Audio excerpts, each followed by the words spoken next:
Hi hello friends, എല്ലാവർക്കും നമ്മുടെ സുമി മുബാസ് ഇൻഷോട്ടിലോട്ട് ഹൃദയം നിറഞ്ഞ സ്വാഗതം. അപ്പോൾ നമ്മുടെ നാളെ വരാനിരിക്കുന്ന നമ്മുടെ മഴതോരും മുമ്പ് പരമ്പരയുടെ കുറച്ച് നല്ല വിശേഷങ്ങളൊക്കെ കേട്ടാലോ. നമ്മുടെ അലീനയുടെയും മനുശങ്കറിൻ്റെയും പുതിയ വിശേഷങ്ങൾ എന്തൊക്കെയാണെന്ന് നോക്കട്ടോ. അപ്പോൾ നമ്മുടെ വീഡിയോസൊക്കെ കേൾക്കാൻ ഇഷ്ടമാണെങ്കിൽ ഒന്ന് ലൈക്ക് ചെയ്യാനും ഹൈപ്പ് ചെയ്യാനും മറന്നു പോകല്ലേ. ഒപ്പം തന്നെ നമ്മുടെ ചാനൽ ആദ്യമായിട്ടാണ് നിങ്ങൾ കാണുന്നതെങ്കിൽ ഒന്ന് സബ്സ്ക്രൈബ് ചെയ്തും കൂടെ സപ്പോർട്ട് ചെയ്യുക. അപ്പോൾ നമുക്ക് നാളത്തെ വിശേഷത്തിലോട്ട് പോകാം. അതിനു മുന്നേ ഒരു മിനിറ്റ് കേട്ടോ. നമ്മുടെ സാന്ത്വനം 2-ൻ്റെ നാളത്തെ പ്രൊമോ ഞാൻ കൃത്യം 6 മണിക്ക് തന്നെ നമ്മുടെ ഈ ചാനലിൽ അപ്ലോഡ് ചെയ്തിട്ടുണ്ട്. അപ്പോൾ എല്ലാവരും ഒന്ന് കണ്ട് സപ്പോർട്ട് ചെയ്യണം കേട്ടോ. അപ്പോൾ നമുക്ക് ദീർഘിപ്പിക്കേണ്ട വിശേഷത്തിലോട്ട് പോകാം. അങ്ങനെ നമ്മുടെ വൈജയന്തി ഇങ്ങനെ വാച്ച് ചെയ്യണം കേട്ടോ. കാരണം താൻ ഇവിടെ നിന്ന് പോയപ്പോൾ തൻ്റെ മക്കൾ 3 പേരും ഓരോരുത്തർക്കും ഓരോ ക്യാരക്ടറായിരുന്നു, ഓരോരുത്തരും ഓരോ രീതിയിലായിരുന്നു. പക്ഷേ എല്ലാം ഇപ്പം മാറി മറിഞ്ഞു. രാവിലെ എഴുന്നേൽക്കണു, കൃഷ്ണമോളും ബബിതയും കിച്ചണിൽ കയറുന്നു, പണികളൊക്കെ ഒരുമിച്ച് തന്നെ അവർ ചെയ്യണു. ഒപ്പം രോഹിത്ത് ഓടുന്നുണ്ട്. അങ്ങോട്ടും ഇങ്ങോട്ടും പരസ്പരം എല്ലാ കാര്യത്തിലും ഒരു എന്താ പറയണ ഒരു ഒത്തൊരുമ കാണുന്നുണ്ട് കേട്ടോ. അപ്പം ഇതെല്ലാം അവൾ പഠിപ്പിച്ചു കൊടുത്തതായിരിക്കും. ലീന എന്ന് പറയണ ആ ഒരുമ്പെട്ടവൾ വൈജയന്തി ചിന്തിക്കണം, ഇതിനൊക്കെ ഒരു മാറ്റം വരുത്തണം. ഇവിടെ സർവൻ്റിൽ ഇത്രയും നാൾ പണി ചെയ്തുകൊണ്ടിരുന്നത്, ഇപ്പം ഇവരൊക്കെ ഈ റൂളും ചട്ടങ്ങളായിട്ടൊന്നും മുന്നോട്ട് പോയാലേ ശരിയാവത്തില്ല. എന്നിൽ നിന്ന് അകന്ന് മൊത്തത്തിൽ പോവാം.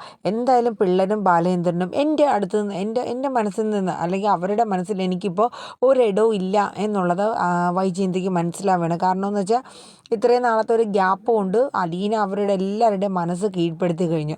അപ്പോൾ ആ ഒരു ഗ്യാപ്പിൻ്റെ ഇടയിൽ ഇനിയിപ്പോൾ വൈജയന്തിക്ക് കയറി പറ്റിയൊരു വലിയ പാട് തന്നെയാണ്. അങ്ങനെ വൈജയന്തി ആലോചിക്കേണ്ടത് ഇതിനെന്താ ഒരു സൊല്യൂഷൻ എന്നുള്ള രീതിയിൽ. അതുകൂടാണ്ട് പിന്നീട് കാണിക്കുന്ന ഒരു സീൻ എന്ന് പറയുന്നത് നമ്മുടെ സ്റ്റാൻലിയുടെ വീട് കാണിക്കുകയാണ്. അപ്പം പൗലോസ് ആണെങ്കിലും ശരി, ആൻ്റപ്പനാണെങ്കിലും ബൈജു ആണെങ്കിലും ആ വീട്ടിലെ കാര്യങ്ങളിൽ എല്ലാം അവരുടേതായിട്ടുള്ള രീതികളാണ്. കിച്ചണിലാണെങ്കിലും ശരി, മറ്റെന്ത് കാര്യത്തിലാണെങ്കിലും എല്ലാം സ്റ്റാൻലി പണം കൊടുക്കണോ അവരുടെ രീതിയിലാണ് ചിലവും കാര്യങ്ങളൊക്കെ. വാങ്ങുന്നുണ്ടോ അതോ അതിൽ ബാലൻസ് പൈസ ഉണ്ടോ ഒന്നും സ്റ്റാൻലി ഒന്നും ചോദിക്കാറുമില്ല. സ്റ്റാൻലി അതിനെക്കുറിച്ച് അന്വേഷിക്കാറുമില്ല കേട്ടോ. അപ്പോൾ അലീന നോക്കിയപ്പോൾ സാവിത്രി എന്ന പേരിൽ അവിടെ ഇടയ്ക്ക് അടിച്ചു തൂക്കാനൊക്കെ പറഞ്ഞ ഒരു ലേഡിയാണ്. അപ്പോൾ അവർക്ക് നമ്മുടെ പൗലോസ് കുറച്ച് സാധനങ്ങളും പച്ചക്കറികൾ അങ്ങനെയൊക്കെ എന്തോ സാധനങ്ങളൊക്കെ കൊടുക്കുകയാണ്. അപ്പോൾ അലീന അത് കണ്ടിട്ട് അലീന ചോദിച്ചു, അല്ല പൗലോസ് ചേട്ടാ ഇത് എന്തേ കൊടുക്കണേന്ന് ചോദിച്ചു. അത് മോളെ ഇവിടെ ഇച്ചിരി ബാക്കിയൊക്കെ പറഞ്ഞ സാധനങ്ങൾ വെറുതെ കളയണ്ടല്ലോ, അപ്പോൾ ഞാൻ ഈ പെണ്ണിനെ അങ്ങെടുത്ത് കൊടുക്കും. ഇവിടെ പിറക്കാനൊക്കെ വരുന്നൊരു പെണ്ണാണ്. ആണോ? കൊടുക്കുന്നതിന് കുഴപ്പമില്ല, പപ്പയ്ക്ക് ഇതറിയാവോ എന്ന് ചോദിച്ചു അലീന. ഞാൻ അങ്ങനെ സ്റ്റാൻലിയോട് കേണൽ സാബിനോട് അങ്ങനെ പറയാറില്ല മോളേന്ന് പറഞ്ഞു. അതെ, പപ്പ അറിയാണ്ട് എങ്ങനെ ചെയ്യണം, എനിക്കിപ്പോൾ കൊടുക്കുന്നത് കൊണ്ട് യാതൊരു പരാതിയും ഒന്നുമില്ല. സാധനം വേസ്റ്റാക്കി കളയേണ്ട, പാവപ്പെട്ടവർക്ക് കൊടുക്കണതിൽ സന്തോഷമേ ഉള്ളൂ. പക്ഷേ അതെല്ലാം പപ്പ അറിഞ്ഞുകൊണ്ട് വേണ്ടേ കൊടുക്കേണ്ട പൗലോസ് ഏട്ടാന്ന് ചോദിക്കുന്നു. അപ്പോഴേക്കും നമ്മുടെ പൗലോസിൻ്റെ മുഖമൊക്കെ അങ്ങ് മാറേണ്. എവള് വിചാരിച്ച കണക്കൊന്നും അല്ല, എവളൊരു ഉത്തരവാദിത്വം കാണിക്കലൊക്കെ തുടങ്ങിയിട്ടുണ്ട്.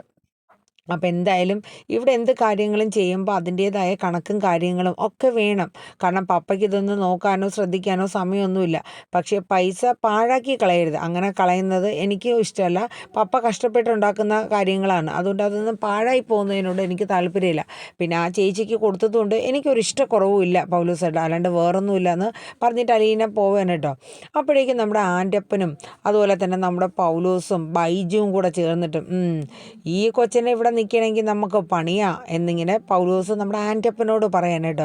കാര്യം നമ്മൾ വിചാരിച്ച കണക്കൊന്നുമല്ല, കാര്യങ്ങളൊക്കെ ഒരു ഇച്ചിരി വശപശകാണ് എന്ന രീതിയിൽ ഇങ്ങനെ പറയാട്ടോ. അപ്പോൾ എന്ത് ചെയ്യണമെന്ന് അറിഞ്ഞൂടാ, ഒരു പോംവഴി എന്തായാലും ഉടനെ കണ്ടെത്തണം എന്നുള്ള രീതിയിൽ പൗലോസും ആൻ്റപ്പനും ബൈജുവും ഒക്കെ തീരുമാനിക്കണം.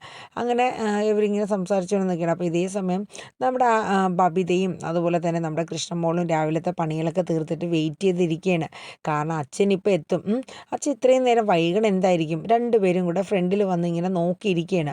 അച്ഛൻ എന്തായിരിക്കുമോ വൈകണത്. ഇനി ഒരു പക്ഷേ അലീന ചേച്ചി ചിലപ്പോൾ അച്ഛന് വിഷമമായിട്ട് രാവിലെ തന്നെ ഇങ്ങോട്ട് കൊണ്ടുവരുമായിരിക്കുമോ. അലീന ചേച്ചി അല്ലെങ്കിൽ ഇങ്ങോട്ട് നമ്മളെയൊക്കെ കാണാനായിട്ട് ആ ഒരു ഇതോടുകൂടി ചിലപ്പോൾ ഇങ്ങോട്ട് വന്നാലോ എന്നൊക്കെയുള്ള ചിന്തകൾ ഇങ്ങനെ വരണം കേട്ടോ. അപ്പോൾ ആ സമയത്ത് നമ്മുടെ ബബിത പറഞ്ഞു, അലീന ചേച്ചി ഇവിടെ ഉണ്ടായിരുന്നപ്പോൾ എന്ത് രസമായിരുന്നു അല്ലേ നമ്മുടെ വീടൊക്കെ. ഇപ്പോൾ എന്തുപോലെ അല്ലേ? ഒരു ആരും അങ്ങോട്ടും ഇങ്ങോട്ടും ഒരു അലീന ചേച്ചി ഉള്ളപ്പോൾ ഒരു പ്രത്യേക സംസാരവും കാര്യങ്ങളും ഒക്കെ ആയിട്ടാണ് പൊയ്ക്കൊണ്ടിരുന്നത്. ഇപ്പം അതെല്ലാം തകിടം മറിഞ്ഞു. അപ്പോഴേക്കും ബബിത പറഞ്ഞു, അലീന ചേച്ചി ഇവിടെ ഉണ്ടായിരുന്ന സമയത്ത് എനിക്ക് മനസ്സ് തുറന്നൊന്ന് സ്നേഹിക്കാൻ പോലും പറ്റിയില്ല. ആദ്യം വന്ന സമയത്താണെങ്കിലും ഞാൻ അലീന ചേച്ചിയോട് എത്ര ക്രൂരമായിട്ടാണ് പെരുമാറിയെന്ന് പറഞ്ഞിട്ട് ബബിതയുടെ കണ്ണൊക്കെ നിറയണ്. അപ്പോൾ കൃഷ്ണമോള് പറഞ്ഞു, ബബിതേച്ചി കരയണ്ട, സാരമില്ല, അതൊക്കെ പോട്ടെ. എന്തായാലും ബബിതേച്ചി വേണ്ടോളം സ്നേഹം കൊടുത്തു തന്നെയാണ് അലീന ചേച്ചിയെ വിട്ടേക്കുന്നത്. ആ സ്നേഹവും നമ്മൾ കൊടുത്ത ആ ഓർമ്മകളൊക്കെ അലീന ചേച്ചി ഇപ്പോഴും ഓർക്കുന്നുണ്ടാവും, ഓർക്കാണ്ടിരിക്കില്ല എന്നൊക്കെ പറഞ്ഞു. എന്നാലും ബബിതയുടെ കണ്ണ് നിറയണം കേട്ടോ. അപ്പോൾ ഈ സമയത്ത് നമ്മുടെ ബാലചന്ദ്രൻ്റെ കാറ് വരെയാണ്. കാറ് മുറ്റത്തോട്ട് വന്ന് കാറ് നിർത്തി. അപ്പോഴേക്കും നമ്മുടെ കൃഷ്ണമോളും ബബിത ഓടിച്ചെല്ലാണ്. ഒരു പക്ഷേ നമ്മുടെ അലീന എങ്ങാനും ആ വണ്ടിയിലുണ്ടെങ്കിലോ എന്നൊരു പ്രതീക്ഷയോടുകൂടി രണ്ടുപേരും ഓടിച്ചെല്ലാണ്. അപ്പോൾ ചെന്നപ്പം ബാലചന്ദ്രൻ മാത്രം ഇറങ്ങി വന്നു കേട്ടോ. അപ്പോൾ കൃഷ്ണമോളും ബബിതയും ചോദിച്ചു, അല്ലച്ചാ അലീന ചേച്ചി പോയിട്ട് അവിടെ എങ്ങനെയുണ്ട്? അലീന ചേച്ചിക്ക് ഇഷ്ടമായോ? 100 ചോദ്യങ്ങളാണ്. അപ്പോൾ പറഞ്ഞു, അല്ല അച്ഛൻ അലീന ചേച്ചീനെ കൂടെ ഇങ്ങ് കൊണ്ടുവരാത്ത തന്നെയായിരുന്നു. അവിടെ സ്ത്രീകളാരും ഇല്ലല്ലോ, അലീന ചേച്ചിയും കുറച്ച് സർവൻറ്റും പിന്നെ അവിടുത്തെ മുതലാളിയും മാത്രമേ ഉള്ളൂ എന്നാണല്ലോ പറഞ്ഞത് എന്നൊക്കെ പറഞ്ഞു കേട്ടോ. അതെ, അവളെ കൊണ്ടുവരാനാണോടി കൃഷ്ണമോളെ ഞാൻ അങ്ങോട്ട് കൊണ്ടുപോയത്? അവളെ അവിടെ നിർത്താൻ വേണ്ടിയിട്ടല്ലേ?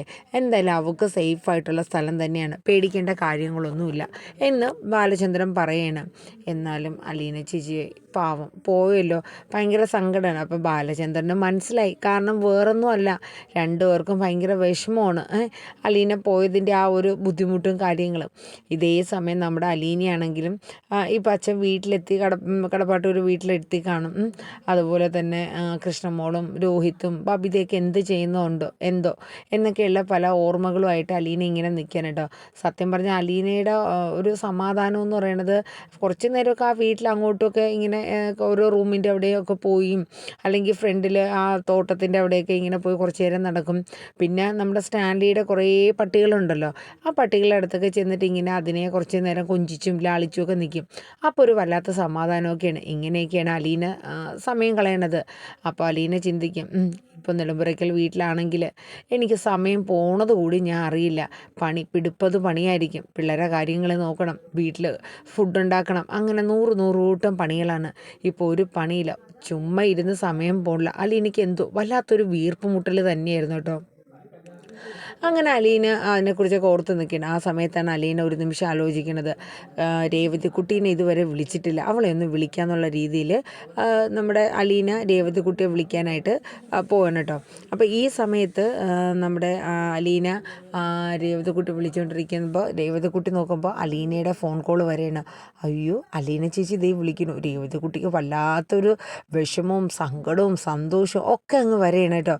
ഹലോ അലീന ചേച്ചി, അതെ എന്നെ ഇതുവരെ വിളിച്ചില്ലല്ലോ, അതുകൊണ്ടല്ലേടി മോളെ ഞാനിപ്പോൾ വിളിച്ചിരുന്നു. അലീന തിരിച്ച് മറുപടി പറയണം കേട്ടോ. അങ്ങനെ കാര്യങ്ങളൊക്കെ സംസാരിക്കുകയാണ്. അങ്ങനെ സംസാരിച്ചുകൊണ്ടിരിക്കുന്ന സമയത്ത് അലീന പറയുന്നുണ്ട്, നിനക്ക് സുഖമാണോ? അപ്പോൾ പറയും, ഇവിടെ സുഖമൊക്കെ തന്നെ. അലീന ചേച്ചി പോയ സ്ഥലത്ത് എങ്ങനെയുണ്ട്, ആരൊക്കെയാണ് ഉള്ളത് അവിടെ, എന്താ പണി എന്നൊക്കെ 100 ചോദ്യങ്ങൾ ചോദിക്കുകയാണ്. അപ്പോൾ അലീന പറഞ്ഞു, ഇവിടുത്തെ വീട്ടിലെ മുതലാളിയുണ്ട്, 2-3 സർവൻസ് ഉണ്ട്, കുറേ ഡോഗ്സ് ഉണ്ട്, അങ്ങനെയൊക്കെയാണ്. അത് എന്താ പണി? എനിക്കിവിടെ പണിയൊന്നുമില്ല. അപ്പോൾ പിന്നെ എന്താ ജോലി? അപ്പോൾ അലീന ചേച്ചി എന്തോ ജോലിക്കായിട്ടല്ലേ പോയത്? അതെ, ഞാൻ ഇവിടെ വന്നിരിക്കുന്നത് അറിയാവോ, എവിടെയാണെന്ന് നിനക്കറിയാവോ? എന്നെ അച്ഛൻ എവിടെയാണ് കൊണ്ടാക്കിയെന്ന് നിനക്കറിയില്ലല്ലോ രേവതിക്കുട്ടി. എനിക്കെങ്ങനെ അറിയാം? അലീന ചേച്ചിക്കല്ലേ അറിയുള്ളൂ. കുളത്തൂപ്പുഴയ്ക്കാണെന്ന് മാത്രം അറിയാം, അത്രയേ ഉള്ളൂ, അല്ലാണ്ട് അതിൽ കൂടുതലൊന്നും എനിക്കറിയില്ല എന്ന് പറഞ്ഞു കേട്ടോ. ഈ സമയത്ത് നമ്മുടെ അലീന പറയണേ, അതെ ഞാൻ വന്നിരിക്കുന്നത് സ്റ്റാൻലി ജോസഫ് എന്ന് പറഞ്ഞ ഒരാളുടെ വീട്ടിലാണെന്ന് പറഞ്ഞു. അപ്പോൾ രേവതിക്കുട്ടി ഇങ്ങനെ ആലോചിക്കണം കേട്ടോ, സ്റ്റാൻലി ജോസഫ്, ഈ പേര് ഞാൻ എവിടെയോ പണ്ട് കേട്ടിട്ടുണ്ടല്ലോ അലീന ചേച്ചി. അതെ, എൻ്റെ പപ്പയുടെ വീടാ. എന്ത്, പപ്പയുടെ വീട്ടിലോ? അപ്പോഴേക്കും നമ്മുടെ അലീന പറഞ്ഞു, അതേന്നേ, എന്നെ അച്ഛൻ അങ്ങനെ എവിടെയെങ്കിലും കൊണ്ടാക്കൂടി മോളെ, എൻ്റെ സ്വന്തം പപ്പയുടെ വീട്ടിലാണ് എന്നെ കൊണ്ടാക്കിയിരിക്കണേന്ന് പറഞ്ഞു. അപ്പോഴേക്കും നമ്മുടെ രേവതിക്കുട്ടി അങ്ങ് അന്താളിക്കുന്നു കേട്ടോ. കാരണം സ്വന്തം അച്ഛൻ്റെ അടുത്തോ, അല്ല രേവതിക്ക് വിശ്വസിക്കാൻ പറ്റുന്നില്ല. അപ്പോൾ രേവതിക്കുട്ടി ചോദിക്കുന്നത്, എങ്ങനെയുണ്ട് അവിടെ? അപ്പോൾ പറഞ്ഞു, കുഴപ്പമൊന്നുമില്ല, മൊത്തത്തിലൊരു പട്ടാളച്ചിട്ടയാണ് കാര്യങ്ങളൊക്കെ. അതായത് ഫുഡ് കഴിക്കാൻ ഒരു സമയം, അതുപോലെ സംസാരിക്കാൻ ഒരു സമയം, എല്ലാത്തിനും പ്രത്യേകം പ്രത്യേകം സമയങ്ങളാണ് എന്നിങ്ങനെ പറയണം. അങ്ങനെ ആകെ ഉള്ള കാര്യങ്ങളൊക്കെ പറഞ്ഞു. അപ്പോൾ ഈ സമയം നമ്മുടെ ഗ്രേസമ്മ നോക്കുമ്പോൾ രേവതിക്കുട്ടിയുടെ ഫോണിൽ അലീനയാണ്. ഗ്രേസമ്മ ഫോണൊക്കെ മേടിച്ചിട്ട് ഗ്രേസമ്മയെ സംസാരിക്കുകയാണ്. അപ്പോൾ അലീന സ്വന്തം പപ്പയുടെ അടുത്താണെന്ന് അറിഞ്ഞപ്പോഴത്തേക്ക് ഗ്രേസമ്മയ്ക്കും മാമച്ചനൊക്കെ ഭയങ്കര സന്തോഷം വരെയാണ്. പക്ഷെ അലീനയുടെ സംസാരത്തിൽ അത്ര സന്തോഷമൊന്നുമില്ല. അത് ചിലപ്പോൾ വീടൊക്കെ വിട്ട് പോയതിൻ്റെ ആ ഒരു വിഷമമായിരിക്കും എന്നുള്ള രീതിയിൽ അവരൊക്കെ ഇരിക്കുകയാണ് കേട്ടോ. ഈ സമയത്ത് നമ്മുടെ ബാലചന്ദ്രൻ വീട്ടിലെത്തിയല്ലോ. അപ്പോൾ എത്തിക്കഴിഞ്ഞതും നമ്മുടെ മാഡം വൈജയന്തി പുറത്തോട്ട് ഇറങ്ങി റൂമിൽ നിന്ന്. ഇറങ്ങിക്കഴിഞ്ഞിട്ട് പറഞ്ഞു, അതെ ഇന്നലെ കൊണ്ട് വിടാൻ പോയതാണല്ലോ അവളെ. ലക്ഷങ്ങളുടെ സ്വർണം, 10,000 രൂപയുടെ ഡ്രസ്സ്, എന്തൊക്കെയാ. ഒരു അടുക്കള വേലക്കാരിയായിട്ട് വന്നു കഴിഞ്ഞാൽ ഇത്രയും ആർഭാടങ്ങളൊക്കെ ഉണ്ടാകുമെന്നുള്ളത് അറിയില്ലായിരുന്നു. എന്ത് ബന്ധമാണ് ഇവർ എനിക്കെന്നുള്ളത് മനസ്സിലാവണില്ല. അപ്പോഴേക്കും മേളിലോട്ട് കയറി പോകാൻ നിന്ന ബാലചന്ദ്രൻ താഴേക്ക് ഇറങ്ങി വന്നു.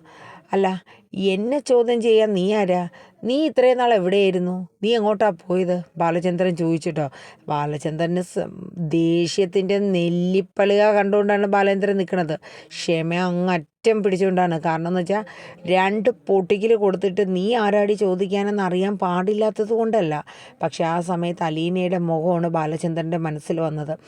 അപ്പം വൈജ പറഞ്ഞു, ഞാൻ എങ്ങോട്ട് പോകാൻ? ഞാൻ എൻ്റെ തറവാട്ടിൽ പോയി. ആർക്കറിയാം നീ എങ്ങോട്ട് പോയെന്ന്?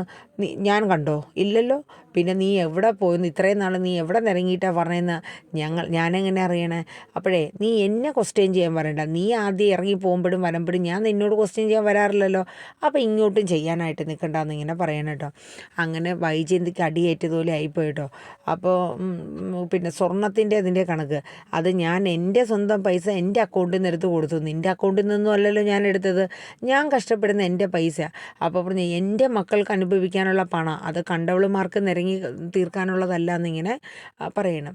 അത് കേട്ടപ്പോഴത്തേക്കും വൈജയന്തി പറഞ്ഞു, അതെ ഞാൻ തർക്കിക്കാനോ നിങ്ങളടുത്ത് ചോദ്യം ചെയ്തോ അല്ല. എനിക്കറിയണം, ഞാനേ വലിഞ്ഞു കയറി വന്നവളല്ല, നിങ്ങളുടെ സ്വന്തം ഭാര്യയാണെന്ന് പറയും. സ്വന്തം ഭാര്യ? എടി നീ ഇപ്പം എന്നോട് ഈ ക്വസ്റ്റ്യനൊക്കെ ചെയ്തിട്ടുണ്ടല്ലോ. അല്ല, നീ എന്തെങ്കിലും നിൻ്റെ മനസ്സിൽ ഒളിച്ചു വയ്ക്കുകയോ മറച്ചു വയ്ക്കുകയൊക്കെ ചെയ്തിട്ടുണ്ടോ എന്ന് ബാലചന്ദ്രൻ ചോദിക്കണം. എന്തൊളിച്ചു വയ്ക്കാൻ? എനിക്കെന്ത് മറച്ചു വയ്ക്കാൻ? എനിക്കൊന്നുമില്ല ഒളിക്കാനും മറയ്ക്കാനും ഒന്നും ഇങ്ങനെ നമ്മുടെ വൈജയന്തി പറയാണ്. പക്ഷേ ബാലചന്ദ്രൻ്റെ ആ ചോദ്യത്തിൽ പല ഒരു എന്താ പറയണ ഒരു മുൾമുനകളുണ്ടോ എന്നൊരു സംശയം. കാരണം തറഞ്ഞു കയറുന്ന പോലെയുള്ള ഡയലോഗുകൾ ആകെ ഒരു വല്ലാത്ത ബുദ്ധിമുട്ട്. അപ്പോഴേക്കും ബാലേന്ദ്രൻ പറഞ്ഞു, എൻ്റെ മനസ്സിൽ ഒന്നും ഞാൻ ഒളിച്ചു വയ്ക്കുകയോ അല്ലെങ്കിൽ മറച്ചു വയ്ക്കുകയോ ഒന്നുമില്ല. അതുകൊണ്ട് എനിക്ക് നേരെ തന്നെ മുഖത്ത് നോക്കി സംസാരിക്കാം.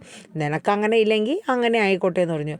ഈ സമയം നമ്മളെ കൃഷ്ണമോള് കയറി വരെയാണ്. കൃഷ്ണമോള് വന്നിട്ട് ചോദിക്കും, അമ്മ വന്ന് കയറുന്നുമ്പോൾ തന്നെ അച്ഛൻ്റെ മെക്കിട്ട് അങ്ങോട്ട് ചൊറിയാൻ ചെല്ലുകയാണ്. അമ്മ ചൊറിയാൻ പോണതേ നോക്കിയും കണ്ടും ചൊറിഞ്ഞോണം. അച്ഛനും തിരിച്ചങ്ങോട്ട് മാന്തും. അതെ, അമ്മ മക്കളെയും വേണ്ട ഭർത്താവിനെയും വേണ്ട എന്ന് പറഞ്ഞിട്ട് മാസങ്ങളോളം പോയതാണല്ലോ. ഇപ്പം എന്തേ പൊട്ടിമുളച്ച് വന്നത്? അന്നില്ലാത്ത സ്നേഹം ഇപ്പം വന്നോ അമ്മയ്ക്ക്? വൈജയന്തി രൂക്ഷമായിട്ട് നമ്മുടെ കൃഷ്ണമോളെ നോക്കുകയാണ്. നീ എന്നെ ചോദ്യം ചെയ്യാറായല്ലേ കൃഷ്ണ? അപ്പം കൃഷ്ണമോള് പറഞ്ഞു, അതെ ഞാൻ ചോദിച്ചതിൽ എന്തെങ്കിലും തെറ്റുണ്ടോ അമ്മയെന്ന് പറഞ്ഞേ. ഞാൻ ചോദിച്ചില്ല. അമ്മ കുറേ മാസങ്ങളും മുന്നേ അമ്മ ഇവിടെ നിന്ന് പോയതാ. മക്കളെ എങ്ങനെ ജീവിക്കണോ, അവരെങ്ങനെ ഭക്ഷണം കഴിക്കണോ, ഭർത്താവ് എങ്ങോട്ട് പോകണോ, ഇതൊന്നും അമ്മ തിരക്കിയില്ലല്ലോ. ഇപ്പം എന്ത് ന്യായത്തിൽ അമ്മ വന്ന് അച്ഛനെ ചോദ്യം ചെയ്യണമെന്ന് കൃഷ്ണമോള് ചോദിച്ചു കേട്ടോ. ബബിതയ്ക്കും ദേഷ്യം വരെയാണ്. അപ്പോൾ വൈജയന്തിക്ക് ആകെ അടിപറ്റിയാണ് കൈ കേട്ടോ. അപ്പോഴേക്കും നമ്മുടെ കൃഷ്ണമോൾ ഇത് പറഞ്ഞിട്ട് നേരെ റൂമിലോട്ട് കയറിപ്പോയി കേട്ടോ. കാരണം വൈജയന്തിക്ക് മിണ്ടാട്ടം മുട്ടിപ്പോയെന്നൊക്കെ പറയില്ല, അതുപോലെ സ്വിച്ച് ഓഫ് ആയ കണക്ക് ഒന്നും മറുപടി പറയാൻ പറ്റിയില്ല. ബാലചന്ദ്രനെ നല്ല രീതിക്ക് സംസാരിക്കണമെന്നും ചോദിക്കണമെന്നൊക്കെ ഉണ്ടായിരുന്നു. കാരണം ഞാൻ ചോദിച്ചു കഴിഞ്ഞാൽ അതിൻ്റെ പിന്നിൽ വരുന്ന ഭവിഷ്യത്തുകൾ എന്തൊക്കെയാണെന്ന് ബാലചന്ദ്രനെ നന്നായിട്ട് അറിയാം. അതുമാത്രമല്ല, എൻ്റെ അടുത്ത് അലീന മോള് ചില കാര്യങ്ങളൊക്കെ പറഞ്ഞ് എല്ലാം ഇതാക്കി വെച്ചിട്ടുണ്ട്. ഇനി ഞാനായിട്ട് ആ ഒരു സ്വസ്ഥതക്കേട് ഞാൻ കളയുന്നില്ല എന്നിങ്ങനെ പറയണം കേട്ടോ. ആകെ ഒരു വല്ലാത്തൊരു ബുദ്ധിമുട്ട്, എന്തെന്നില്ലാത്തൊരു ഒരു വിഷമം പോലെ. കാരണം ബാലചന്ദ്രൻ ആ ഒരൊറ്റ കാരണത്തിലാണ് വൈജയന്തിയുടെ അടുത്ത് ചോദിക്കാത്തത്. അപ്പം വൈജയന്തിക്ക് എന്നിട്ട് ബാലചന്ദ്രൻ റൂമിലോട്ട് പോവുകയാണ്. അപ്പോഴേക്കും വൈജയന്തിക്ക് ഒരു അടി കിട്ടിയ കണക്കായി പോവുകയാണ്. കാരണം വേറൊന്നുമല്ല, ബാലചന്ദ്രൻ്റെ സംസാരത്തിൽ പഴയ ഒരു ബാലചന്ദ്രൻ്റെ ഒരു സംസാരമല്ല.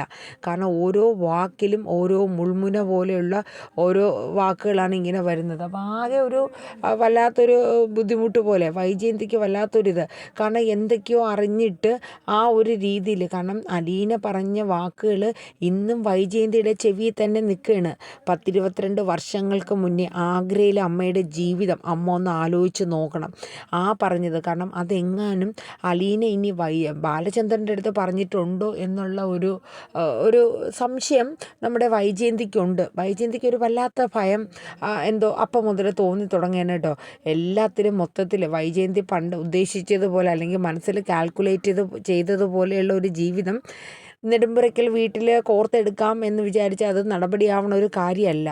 അത് വൈജയന്തിക്ക് മനസ്സിലാവേണം കേട്ടോ. ഇതേ സമയത്ത് നമ്മുടെ സ്റ്റാൻലിയുടെ വീട്ടിൽ നമ്മുടെ ബൈജുവും നമ്മുടെ പൗലോസും ആൻ്റപ്പനും ഒക്കെ ഇങ്ങനെ ആലോചിക്കുകയാണ്, ഇനിയിപ്പോൾ എന്താണ് ഒരു വഴി, ഈ പെങ്കൊച്ചിനെ ഇവിടെ നിർത്തുന്നത് നമുക്ക് അപകടമാണ്. അപ്പോൾ ബൈജു പൗലോസിൻ്റെ അടുത്ത് ആൻ്റപ്പൻ്റെ അടുത്ത് ഒരു വഴി പറഞ്ഞു കൊടുക്കുന്നു. അതെ, അതിന് വഴിയൊക്കെ ഉണ്ട്. നിങ്ങൾ ഔതകുട്ടിച്ചായനെ വിളിച്ച് ഈ കാര്യമൊന്ന് പറഞ്ഞ് സാർ ഒരു പെങ്കൊച്ചിനെ ഇവിടെ കൊണ്ടുവന്ന് പാർപ്പിച്ചിട്ടുണ്ടെന്നങ്ങ് പറഞ്ഞാൽ മതി, ബാക്കിയൊക്കെ നമ്മുടെ ഔതകുട്ടിച്ചായൻ വന്നിട്ട് തീർത്തോളൂ എന്ന് പറയണ്. അപ്പം പൗലോസ് കുഞ്ഞേടാ, നീ തന്നെ ഒന്ന് വിളിക്കുക, നീ തന്നെ വിളിച്ച് പറയണേണ് അതിൻ്റെ ഒരു രീതി. അങ്ങനെ നമ്മുടെ ബൈജു നമ്മുടെ ഔതക്കുട്ടിച്ചായനെ വിളിക്കാനായിട്ട് പോകുന്ന സീനും കാര്യങ്ങളൊക്കെയാണ്. അപ്പോൾ ഏകദേശം നാളെ ഇതൊക്കെയാണ് നമ്മുടെ മടുതോരും മുമ്പേ പരമ്പരയിൽ വരുന്നത്. എല്ലാവരും നമ്മുടെ വീഡിയോസൊക്കെ ഒന്ന് കേൾക്കുക, ഇഷ്ടപ്പെടുകയാണെങ്കിൽ ലൈക്ക് ചെയ്യാനും ഹൈപ്പ് ചെയ്യാനും മറന്നുകൊണ്ട് കേട്ടോ. ഒപ്പം തന്നെ നമ്മുടെ ചാനലിൽ ഈ സാന്ത്വനം 2 കൃത്യം 6 മണിക്ക് വൈകിട്ട് നാളത്തെ പ്രൊമോ അപ്ലോഡ് ചെയ്തിട്ടുണ്ട് കേട്ടോ. അപ്പോൾ എല്ലാവരും നമ്മുടെ വീഡിയോസൊക്കെ ഒന്ന് കേൾക്കുക, ലൈക്ക് ചെയ്യുക, ഹൈപ്പ് ചെയ്യുക. അപ്പോൾ എല്ലാവർക്കും നല്ലൊരു ശുഭരാത്രി പറഞ്ഞുകൊണ്ട് നിർത്തുന്നു. Thank you, bye bye, take care.